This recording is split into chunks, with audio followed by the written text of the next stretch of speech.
क्या हालचाल मेरे बच्चों। आई होप आप जिंदाबाद होंगे। फिर एक बार दोबारा से गॉस के अनुप्रयोग नंबर 3 में हम आ चुके हैं। प्यारे बच्चों, जैसे कि आप वीडियो को लगातार देख रहे हैं या नहीं देख रहे हैं, आज मैं आपसे ये नहीं कहूंगा कि भैया वीडियो को लाइक और शेयर और सब्सक्राइब करके जाना, ना मत करो।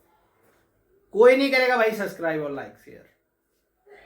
मेरी यही रिक्वेस्ट है कि आप वीडियो को पूरा देखें। लाइक करें ना करें वो आप पर डिपेंड करता है। प्यारे बच्चों, हम आपके लिए इतना कर रहे हैं कि हर कंटेंट आपको A1 क्वालिटी के अंदर दे रहे हैं, बारीकी से हर चीज को समझा रहे हैं। चलिए, बिल्कुल आपका टाइम मैं जाया नहीं करूंगा जरा सा भी। देखिए, गॉस का अनुप्रयोग नंबर 3 जो आपके सिलेबस में है, वैसे अनुप्रयोग इसके बहुत हैं, लेकिन हम जो अनुप्रयोग हमारे सिलेबस के अकॉर्डिंग हैं उन पर चर्चा कर रहे हैं। अनुप्रयोग नंबर 3 हम इसका कर रहे हैं गॉस की प्रमेय का। एक समान आवेशित पतले गोलीय खोल के कारण वैद्युत क्षेत्र की तीव्रता हमें निकालनी है। ये डेरिवेशन कुछ चीजें मैं इसकी पहले से लिख कर लेकर आया हूं, जो कि एक एक चीज मैं आपको यहां समझाने वाला हूं। देखिए, सबसे पहले एक समान आवेशित, यानी एक समान आवेशित से पूरा गोला आप देख रहे होंगे आवेशित है। यहां पर पूरे पर एक जैसा आवेश यानी प्लस का आवेश बिखरा हुआ है, वितरित है। पतले खोलिए गोल, देखिए इस शब्द का मतलब समझिए।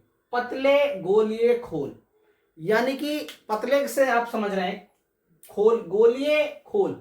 खोल मतलब खाली यानी खोखला। जैसे आप देखते हैं, मैं आपको एक चीज दिखाता हूं। यहां पर देखिए, एक मिनट रुकिएगा आप, एक मिनट बने रहे, मैं कुछ चीज देख लेता हूं। ऐसी कोई चीज चलिए दिख नहीं रही मुझे जिससे मैं आपको समझा सकूं कि खोलिए गोल क्या होता है।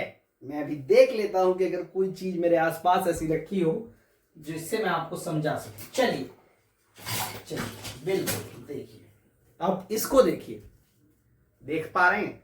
ये आपको एक पतला दिख रहा है, ये वाला हिस्सा दिख रहा है। गोलीय मतलब ये गोल भी है, और खोखला अंदर से क्या है? खोखला है। और इसी के चारों ओर मैंने क्या बिखेरा हुआ है, क्या वितरित किया हुआ है? एक समान आवेश मैंने यहां पर क्या किया है बच्चों? ऐसे करके बखेरा हुआ है, वितरित किया हुआ है। कहने का मतलब ये है। तो ये पूरे इस सतह पर कैसा है? एक समान आवेश बिखरा हुआ है। यहां पर आप देख सकते हैं पूरा इस तरीके से। प्यारे बच्चों, कहने का मतलब ये है, खोल मतलब खोखला, मैंने आपको बताया। इसके कारण हमें वैद्युत क्षेत्र की तीव्रता निकालनी है। 3 जगह हम वैद्युत क्षेत्र की तीव्रता निकालेंगे इसकी। नंबर 1 सबसे पहली जगह पर, यहां पर नंबर 1। उसके बाद इसी पॉइंट पर जहां पर ये है, इस पॉइंट पर निकालेंगे नंबर 2।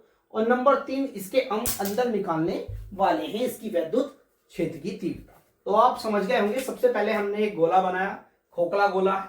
इस गोले के ऊपर एक समान आवेश बखेरा। इस गोले का बिंदु हमने O माना। इसकी त्रिज्या हमने कितनी मानी? R मानी। इसके बिंदु O से स्मॉल r दूरी पर एक बिंदु हमने P माना। और इस P बिंदु पर ही हमें क्या निकालनी है? वैद्युत क्षेत्र की तीव्रता निकालनी ही है। मेरे प्यारे बच्चों, एक बार इस पर निकलेगी, एक बार वैद्युत क्षेत्र की तीव्रता इस गोले के, आवेशित गोले की सतह पृष्ठ देख रहे होंगे, इस पर निकलेगी, और एक बार इसके अंदर निकलेगी। तीनों पॉइंट मैंने लिख दिए हैं। जब P बिंदु खोल किसके बाहर हो, यानी खोल मतलब ये खोखला गोला है, इसके बाहर है P बिंदु, जब निकालनी है। नंबर 2 कब निकालनी है? जब बिंदु गोलीय खोल के पृष्ठ पर हो तब निकालनी है, यानी यही हो। और तब कहां हो? अंदर हो, तब निकालनी है। आप समझ गए होंगे सवाल की कहानी क्या है। तो चलिए, जैसे कि मैंने यहां बताया कि माना O केंद्र है गोलीय खोल का, R इसकी त्रिज्या है, R कैपिटल R इसकी त्रिज्या है। खोल पर कैसा आवेश है? प्लस Q आवेश एक समान रूप से वितरित है या बिखरा हुआ है। चलो जी, बिखरा हुआ है, ये बात भी सकती है। माना केंद्र O से R इस दूरी पर, स्मॉल r दूरी पर एक बिंदु क्या है? P है।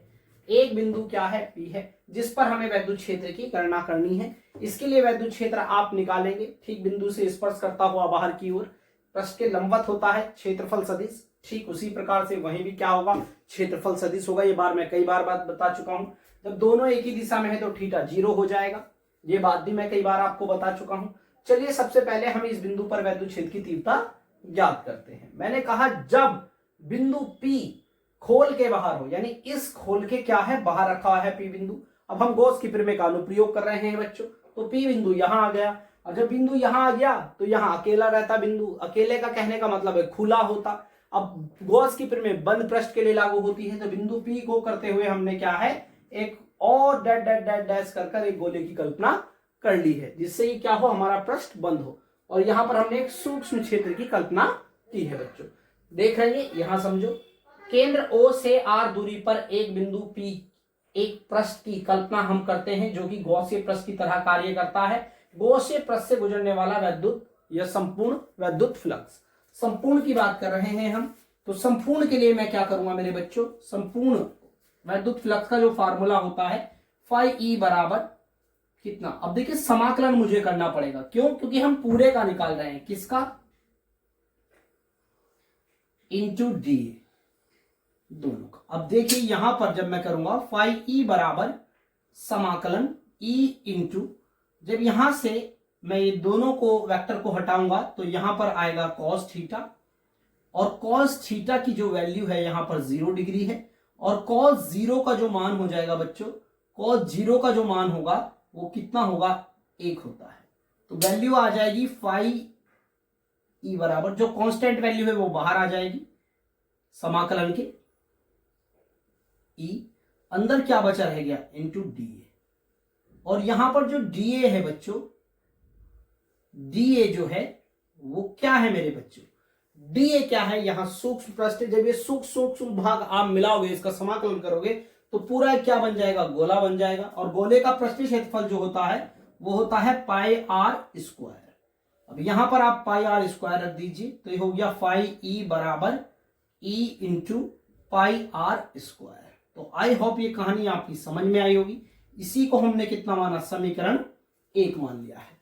उसके बाद आप क्या करेंगे, यहां पर लगाएंगे गॉस की प्रमेय, क्योंकि हम गॉस का अनुप्रयोग कर रहे हैं, गॉस बाबा को आना पड़ेगा, आपको जैसे पता है। तो हमने यहां लिखा गॉस की प्रमेय से, गॉस की प्रमेय कहती है कि फाई ई बराबर कितना बच्चों, Q अपॉन एप्सिलॉन नॉट। तो इसको मैंने कितना मान लिया है, समीकरण 2। अब आप देखेंगे समीकरण 1 में भी मैंने फाई का मान निकाला और 2 में भी फाई का मान है, तो यानी समीकरण 1 व 2 से कर लेता हूं। समीकरण 1 व 2 से, समीकरण 1 व 2 से क्या करेंगे हम, सबसे पहले समीकरण 1 में वैल्यू लिखी है कितनी, E.4 पाई आर स्क्वायर बराबर, यहां पर कितनी वैल्यू लिखी है, Q अपॉन एप्सिलॉन नॉट। विद्युत क्षेत्र की तीव्रता निकालनी है, तो E बराबर कितना हो जाएगा, ये सारी वैल्यू इसके अपॉन में चली जाएगी, तो यहां हो जाएगा 1/4 पाई, इसके बटे में आ गया, एप्सिलॉन नॉट ऊपर कितना है Q, और यहां से R भी यहीं आएगा अपॉन में, तो ये हो जाएगी वैल्यू आपके सामने आ चुकी है। E बराबर 1/4 pi epsilon naught into Q upon R square. और बच्चों इसका जो यूनिट होता है वो होता है न्यूटन प्रति कूलम। और बच्चों जब दूसरा पॉइंट हम निकालेंगे, जब R क्या हो जाए, R के ही बराबर हो जाए, यानी जब बिंदु गोलीय खोल के पृष्ठ पर ही आ जाए, मतलब ये बिंदु उठकर अब कहां आ गया, यहां आ गया।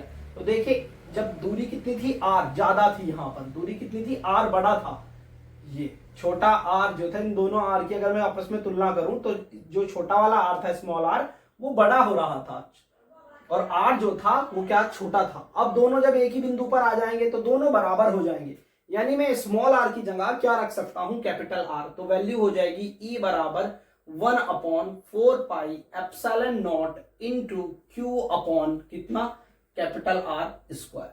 तो चलिए ये भी इसका आंसर आ गया है। यहां पर विद्युत क्षेत्र की तीव्रता कितनी होगी, यहां पर नंबर 1 के लिए यहां होगी, और नंबर 2 के लिए इस बिंदु पर कितनी होगी, चलिए जी इस बिंदु पर इतनी होगी।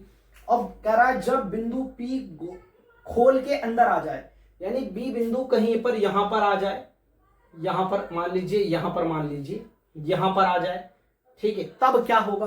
तो तब एक बात बताइए मुझे, सबसे पहले मैंने इसके इस बिंदु पर निकाली थी, जो ये जो मैंने इसके चारों तरफ बनाया था, इसके यहां पर जहां मैं लाइन हाथ घुमा रहा हूं, इस बिंदु पर यहां निकाली थी, फिर उसके बाद यहां निकाली थी, फिर उसके बाद हम इसके अंदर निकाल रहे हैं यहां। तो क्या आप मुझे बताइए यहां पर आवेश की मात्रा है, क्या यहां पर आवेश की मात्रा है। अगर आप मान लीजिए इस पर बिजली का करंट आ रहा है और मैं इसके अंदर ऐसे उंगली डाल दूं, तो बताइए क्या मेरी उंगली पर करंट लगेगा, नहीं लगेगा। क्यों, क्योंकि इस जगह पर, खाली जगह पर आवेश जो है वो नहीं है, इसीलिए मैंने इस गोले के अंदर लिखा था आवेशहीन, अर्थात यहां पर कोई भी आवेश की मात्रा नहीं है, अर्थात यहां Q बराबर कितना हो जाएगा बच्चों, 0। तो जब आप इस वैल्यू में Q का मान डालेंगे 1/4πε0 इंटू Q का मान कितना डालेंगे 0/r², तो पूरी की पूरी वैल्यू ही कितनी हो जाएगी, 0 हो जाएगी। तो आपको तीनों जगह E का मान पता लग गया। यहां पर E का मान 0 होगा, यहां पर कितना होगा, E बराबर 1/4πε0 Q/R², और यहां पर कितना होगा, E बराबर 1/4πε0 Q/r का स्क्वायर। आज आई होप आप समझ गए होंगे मेरे प्यारे बच्चों।